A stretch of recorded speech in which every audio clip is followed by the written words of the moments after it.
बोलो बांके बिहारी लाल की जय। प्रिय भक्तों, आज मैं आपको श्रीमद् भगवत गीता सुनाने जा रहा हूं।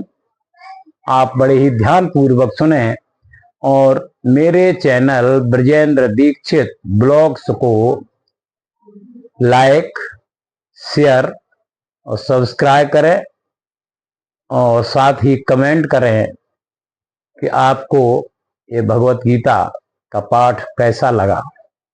आप ध्यान पूर्वक सुने। अथ ध्यानम। शांताकारं भुजगशयनं पद्मनाभं सुरेशं विश्वाधारं गगनसदृशं मेघवर्णं शुभांगं लक्ष्मीकान्तं कमलनयनं योगविद्यानगम्यं वन्दे विष्णुभवभयहरं सर्वलोकैकनाथम्। यं ब्रह्मा वरुणेन्द्र रुद्रमरुतः स्तुन्वन्ति दिव्यैस्तवैः ऋग्वेदे साङ्गपदक्रमोपनिषदर्गयन्ति यमसामगाः। ध्यानावस्थित तद्वतेन मनसा पश्यन्त योगिनो यस्यन्ताम न विदुः सुरासुरगणा देवाय तस्मै नमः। वसुदेव सुतं देवं कंस चाणूरमर्दनं देवकी परमानन्दं कृष्णं वन्दे जगद्गुरुम्। ओम श्री परमात्मने नमः। अथ श्रीमद् भगवत गीता महात्म्य।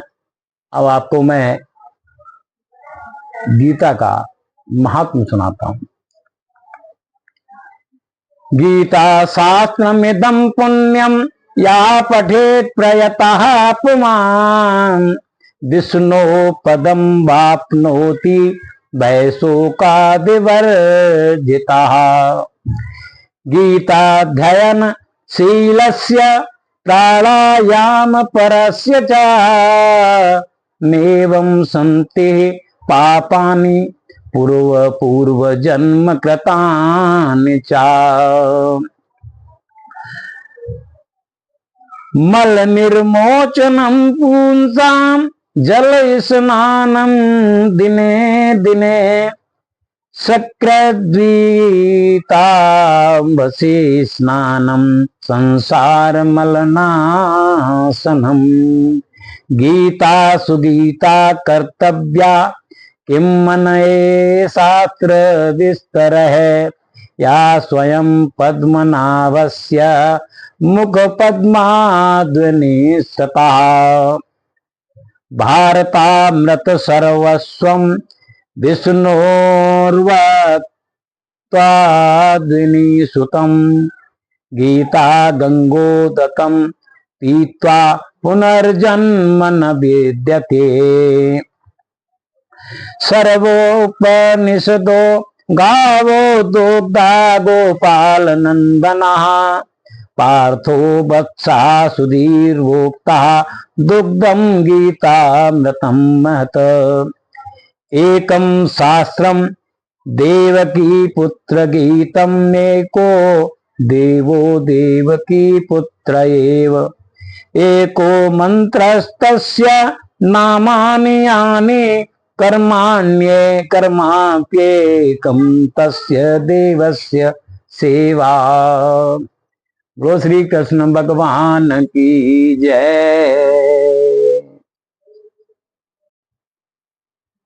ओम श्री परमात्मने नमः। श्रीमद्भगवत गीता अथ प्रथमो अध्याय। धृतराष्ट्र उवाच धर्मक्षेत्रे कुरुक्षेत्रे समवेतायुयोत्सवः मामुकः पांडवा स्वैव किम कुर्वत संजया। धृतराष्ट्र बोले, हे संजय, धर्मभूमि कुरुक्षेत्र में एकत्रित युद्ध की इच्छा वाले मेरे और पांडु के पुत्रों ने क्या किया।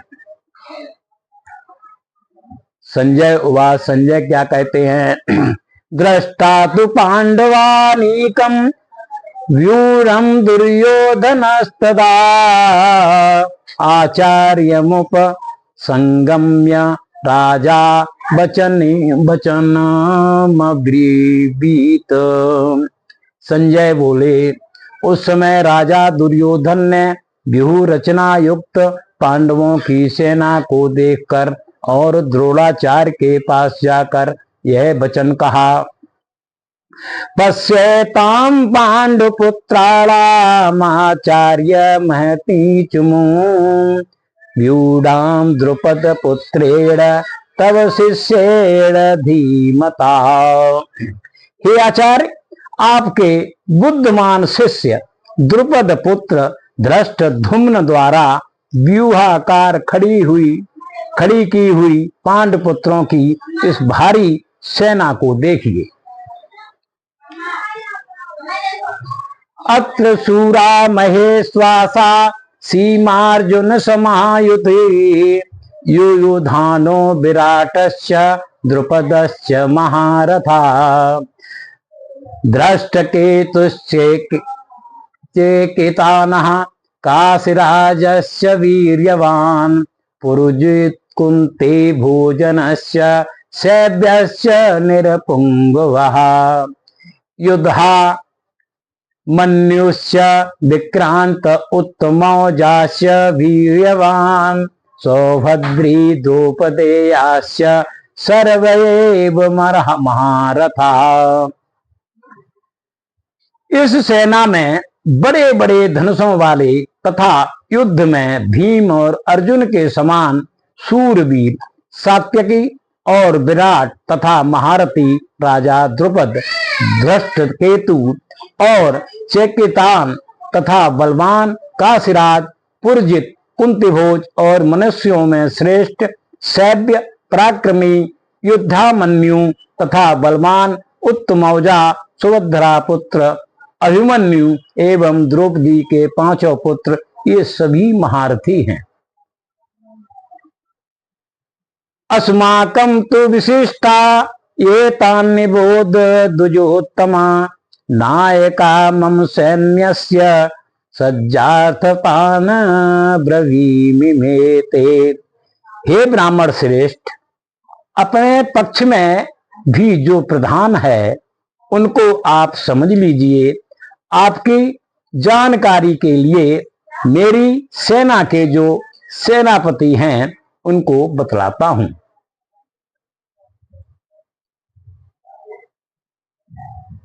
भवान भीष्मस्य कर्णस्य कृपस्य समितजयः अश्वत्थामा विकर्णस्य सौमदत्तेस्तथैव च। आप द्रोणाचार्य और पितामह भीष्म तथा कर्ण और संग्राम विजयी कृपाचार्य तथा वैसे ही अश्वत्थामा, विकर्ण और सोमदत्त का पुत्र भूरिश्रवा, अन्ये च बहवा सूरा पदर्थे त्यक्त जीविताः नाना शस्त्र प्रहरणा सर्वे युद्ध विशारदा। गैर भी मेरे लिए जीवन की आशा त्याग देने वाले बहुत से सूरवीर अनेक प्रकार के शस्त्रों से सुसज्जित और सबके सब युद्ध में चतुर हैं। अपर्याप्तम तदस्माकं बलम भीष्माभिरक्षितम पर्याप्तम द्वद नेतेषां बलम श्रीमाभिरक्षितम। भीष्म पितामह द्वारा रक्षित हमारी वह सेना सब प्रकार से अजेय है और भीम द्वारा रक्षित इन लोगों की यह सेना जीतने में सुगम है। अयनेषु च सर्वेषु यथा भागं वस्थिताः भीष्ममेवाभिरक्षतु भवन्तु सर्वे वही। इसलिए सब मोर्चों पर अपनी अपनी जगह स्थिर रहते हुए आप लोग सभी निसंदेह भीष्म पितामह की ही सब ओर से रक्षा करें। तस्य सज्जनयन हर्ष कुर वृद्ध पितामह सिंहनादम विनदोच्य शंख दद्मो प्रतापवान।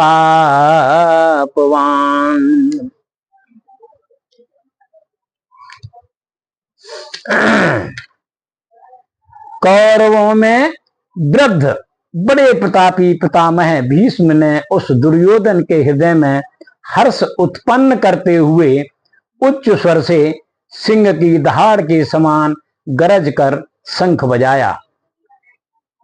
ततः संगाच वीर्यस्य पड़वान गोमुखा सहसेवाभ्यहयन्यतनन्त सशब्दस्तो मूलो भवत। इसके पश्चात शंख और नगारे तथा ढोल मृदंग और नरसिंगे आदि बाजे एक साथ ही बज उठे। उनका यह शब्द बड़ा भयंकर हुआ।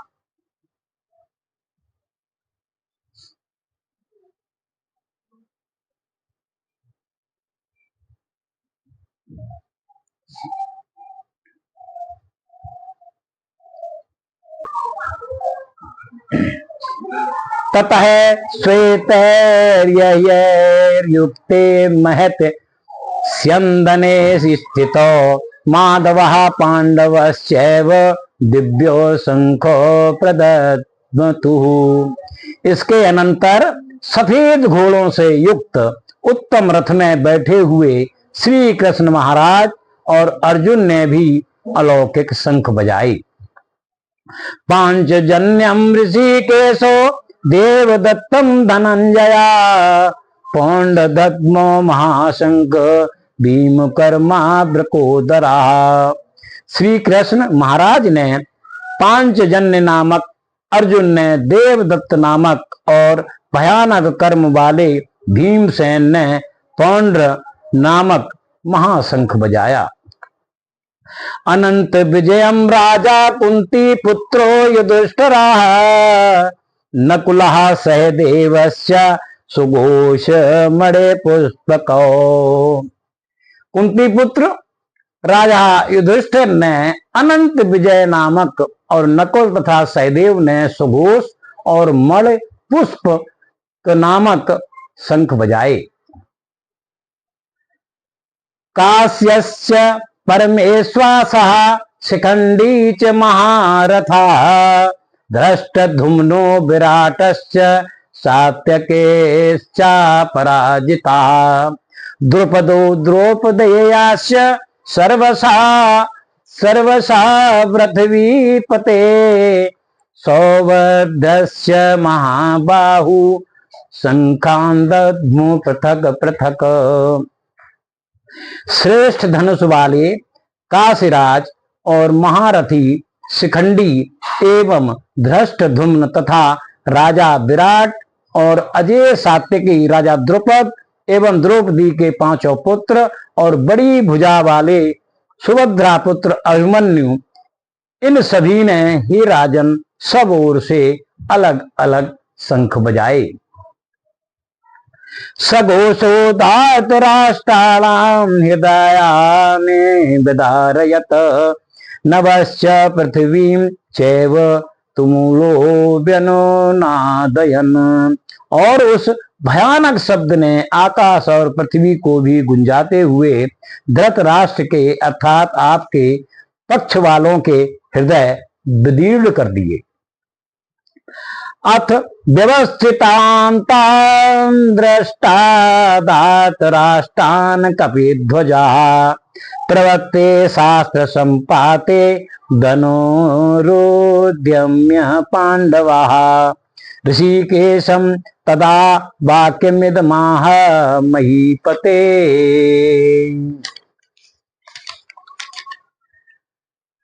सेनयोरिवयोर्मध्ये रथम स्थापयामेच्युते।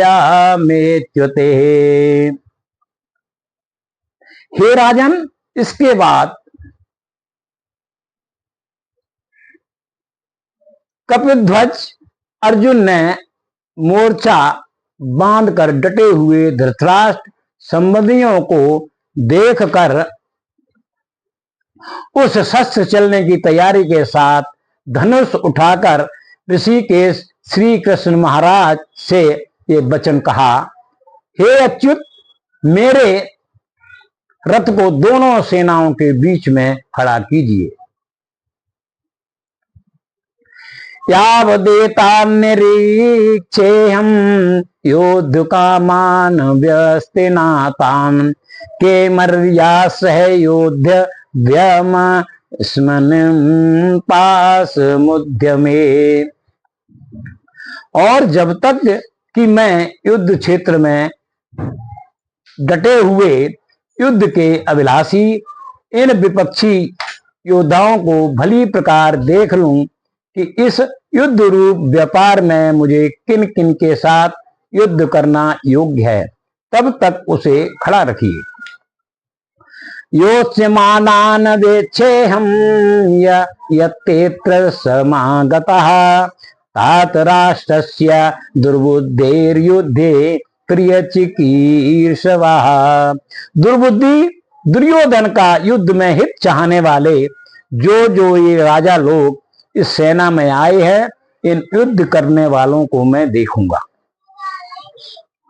संजय उवाच एव मुक्तो ऋषिकेशो गुडाकेशेन भारत सेनयोरुभयोर्मध्ये स्थापयित्वा रथोत्तमम्।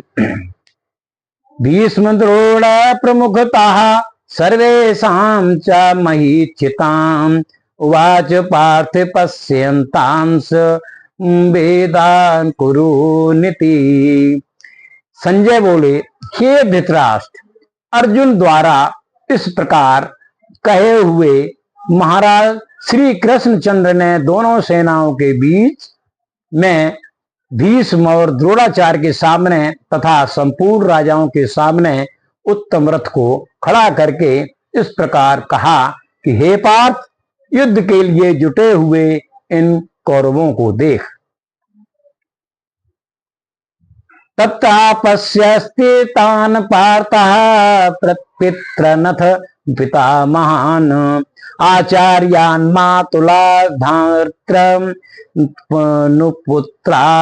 नुपुत्रान् सखीस्तथा स्वसुरान् सुहृदयश्चैव सेनयोर्भयोरपि।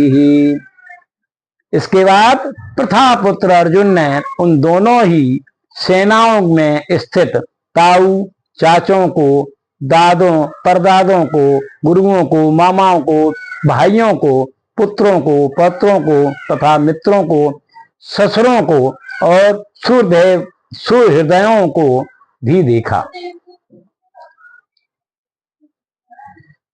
तान् समीक्षं स कौन्तेयः सर्वान् बन्धून् अवस्थितान् कृपया पर्याविष्टो विषीदन्यदं ब्रवीत। उन उपस्थित संपूर्ण बंधुओं को देखकर वे कुंती पुत्र अर्जुन अत्यंत करुणा से युक्त होकर शोक करते हुए ये वचन बोले।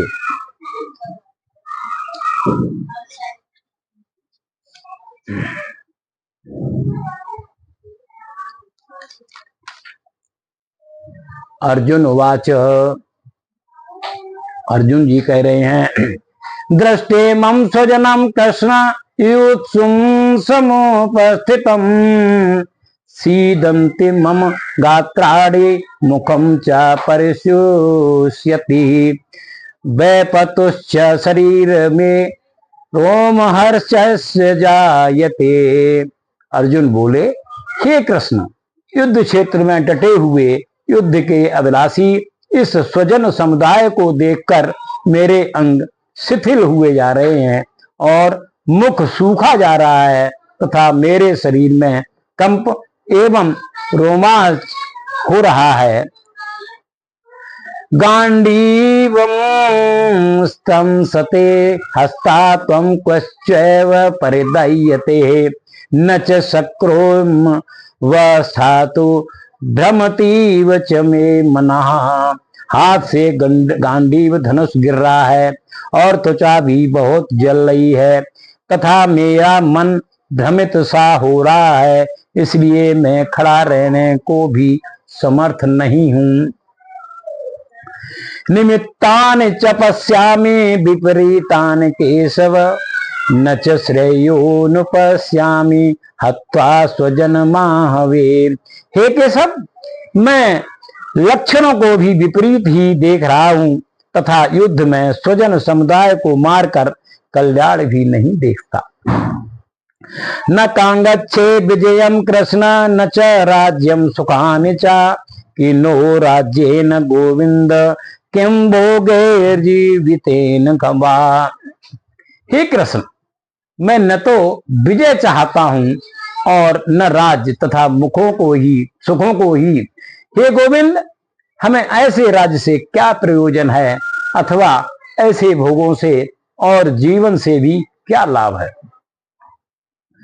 येषाम् अर्थे कांगिच्छतम् नो राज्यम भोगः सुखानि च त इमेव स्थिताम् युद्धे प्राणास्त्यक्त्वा धनानि च।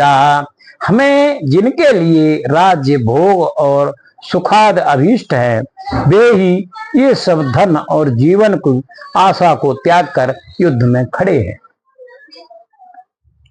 आचार्यः पितरः पुत्रास्तथैव च पितामहः मातुलः श्वशुरः पौत्रा चालः संबंधिनस्तथा। गुरुजन, ताऊ, चाचे, लड़के और उसी प्रकार दादे, मामे, ससुर, पौत्र, साले तथा और भी संबंधी लोग हैं। एतान्नम हन्तुमिच्छामि ज्ञातोऽपि मधुसूदन अपि त्रैलोक्य राज्यस्य हेतुः किं नु मही कृते। हे मधुसूदन, मुझे मारने पर भी अथवा तीनों लोकों के राज्य के लिए भी मैं इन सबको मारना नहीं चाहता, फिर पृथ्वी के लिए तो कहना ही क्या है। निहत्य धर्तराष्ट्रान्य का प्रीति स्यात् जनार्दन पापमेवाश्रयेद स्मान्यत्वतानाततायिनः। हे जनार्दन, धृतराष्ट्र के पुत्रों को मारकर हमें क्या प्रसन्नता होगी। इन आतताइयों को मारकर तो हमें पाप ही मिलेगा। तास्मन्नार्य वयं हन्तु धातराष्ट्रान् स्वबान्धवान् स्वजनं हि कथं हत्वा सुखिना स्याम माधवा। अतएव हे माधव, अपने ही बांधव धृतराष्ट्र के पुत्रों को मारने के लिए हम योग्य नहीं हैं, क्योंकि अपने ही कुटुंब को मारकर हम कैसे सुखी होंगे।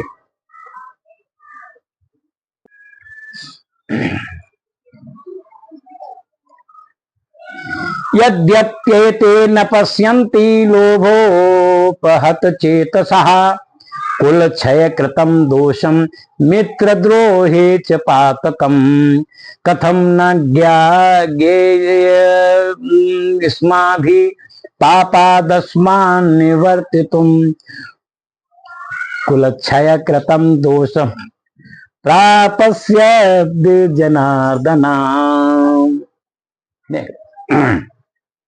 यद्यप्येते न पश्यन्ति लोभोपहत चेतसः कुलक्षय कृतं दोषं मित्रद्रोहे च पातकम् कथं न ज्ञेयमस्माभिः पापादस्मान् वर्तितुम् कुलक्षय कृतं दोषं प्रपश्येद जनार्दन। यदि लोभ से भ्रष्ट चित्र हुए ये लोग कुल के नाश से उत्पन्न दोष को और मित्रों से विरोध करने में पाप को नहीं देखते, तो भी हे जनार्दन, कुल के नाश से उत्पन्न दोष को जानने वाले हम लोगों को इस पाप से हटने के लिए क्यों नहीं विचार करना चाहिए। कुल क्षये प्रणश्यन्ति कुल धर्मा सनातना धर्मे नष्टे कुलम क्रस्तम धर्मो भवत्युता। कुल के नाश से सनातन कुल धर्म नष्ट हो जाते हैं। धर्म के नाश हो जाने पर संपूर्ण कुल में पाप भी बहुत फैल जाता है।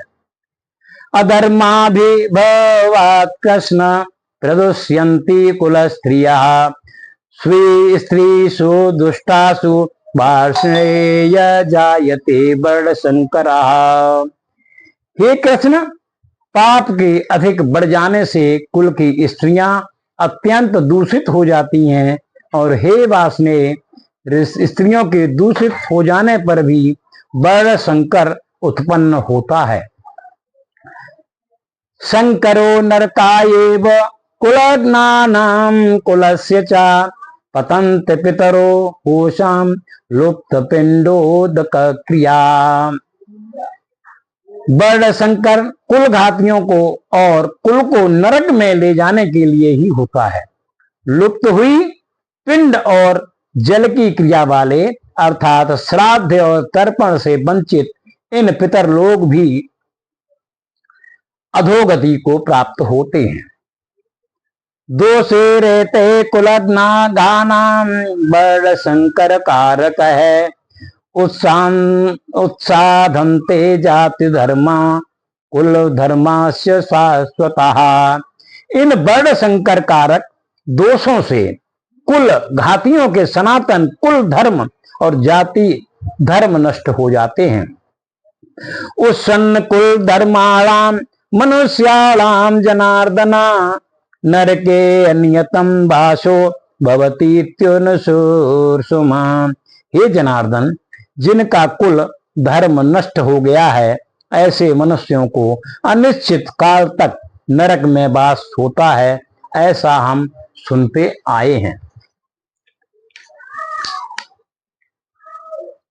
अहो महत् पापम कर्तु व्यवस्थिता वयम यद्राज्य सुख लोभेन हंतु स्वजन मुद्यता।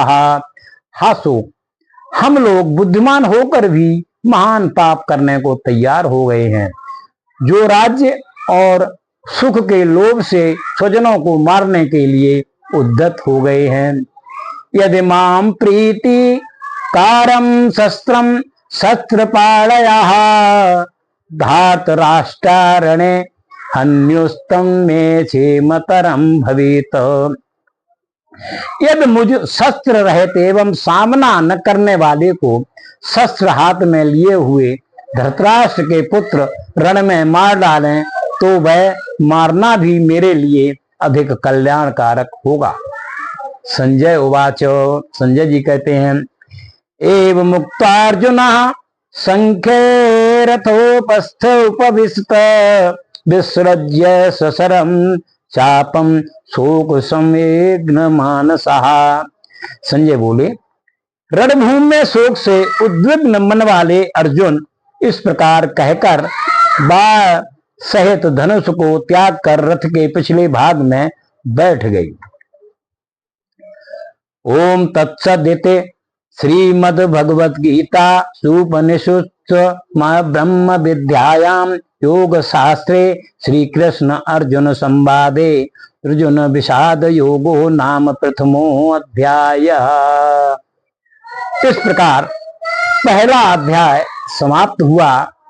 गीता में 18 अध्याय हैं और मैं अब आपके अगला अध्याय, दूसरा अध्याय आपको कल सुनाऊंगा। यदि आपको गीता के उपदेश जो हैं, यदि मेरा पाठ अच्छा लगे तो आप मेरे चैनल को सब्सक्राइब और शेयर, लाइक और कमेंट अवश्य करें, ताकि आप और बेल आइकन अवश्य दबाएं। बहुत बहुत धन्यवाद। बोलो बांके बिहारी लाल की जय।